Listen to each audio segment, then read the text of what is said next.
Some interesting top picks this week. We're not going to waste any time. We're going to get right to it. Kevin, you're going to riff on Jazz Pharmaceuticals. Very nice, yes. J-A-Z-Z.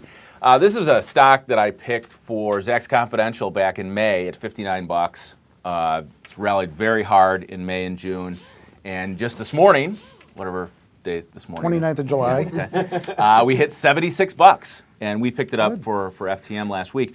This has been a value play because here's a stock trading at like under 12 times forward earnings. Their key drug is Xyrem, which is for narcolepsy. I know a little bit about narcolepsy. When I was a kid, I had a dog that had narcolepsy.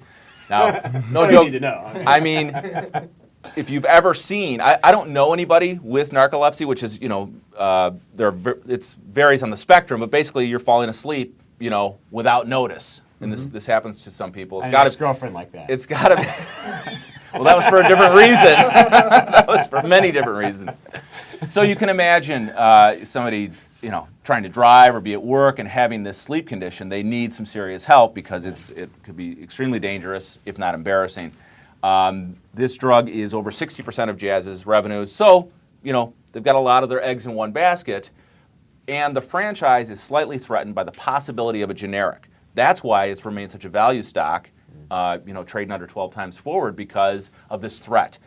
It looks like that could be many quarters, if not years away. So the earnings stream looks strong. They've got 10 other drugs and 4 in oncology. So I really like Jazz, as a value play with a diverse, biopharmaceutical base. Okay. And continue to own it here. All right, Eric, you have the iShares U.S. broker-dealer ETF. Exactly. Symbol is IAI, and this focuses on about 24 companies in the broker-dealer space. So you got Goldman Sachs, CME Group, CBOE, companies like that.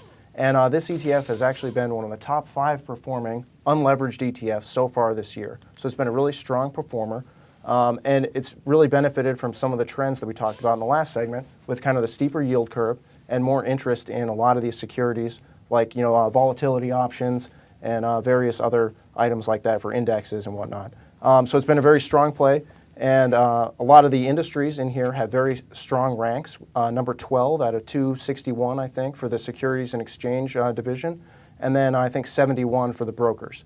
Right now it has a Zacks ETF rank of 2, and I think it could be a solid pick going into the late summer. What's the symbol again? IAI. It's broker-dealers, but it's got the exchanges in there. Right. Yeah, nice. Okay. Give us a few crumbs on Cracker Barrel. Cracker Barrel, this has been a stock I've watched for a long time. It was, in I think the Whisper Trader, and I've traded it in Taser. It's actually back in the Taser account now. You eat there on the weekends? I eat there on the weekends. Well, I live in Texas a lot of time. We've got a lot of Cracker Barrels. We all need to save money somehow. There's a point there. First of all, the company has gotten extremely efficient at managing their stores. They're always moving. Their hours are sort of catered around their peak times. They have their country store, which again, a lot of mail order stuff there. What's interesting, and the thing I really like about Cracker Barrel is their revenue.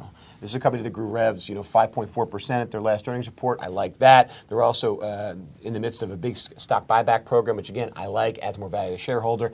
And they're trading about 19 times earnings. Now, a little on the pricey side, but again, the growth is there. The revenue growth is there, which we haven't really seen this earnings season. And you look at the analyst momentum going into their next earnings, which happens in September, it's been positive. We're seeing a lot of upgrades. The stock's approaching now $97 or $98 a share. I've liked it since about 60, 65. I still like it here. I think the upside is plentiful. But again, the stock from a whole, in terms of expansion as well, I think it's one you can own here. And again, moderately priced menu, I think that's what Americans still need. Okay, thank you all for that. Don't forget, other stock picks for your consideration appear on our website, Zacks.com. If you're watching this video out in syndication land, get on over and check them out. Check them out frequently. They change often. With everyone here, I'm Terry Ruffalo.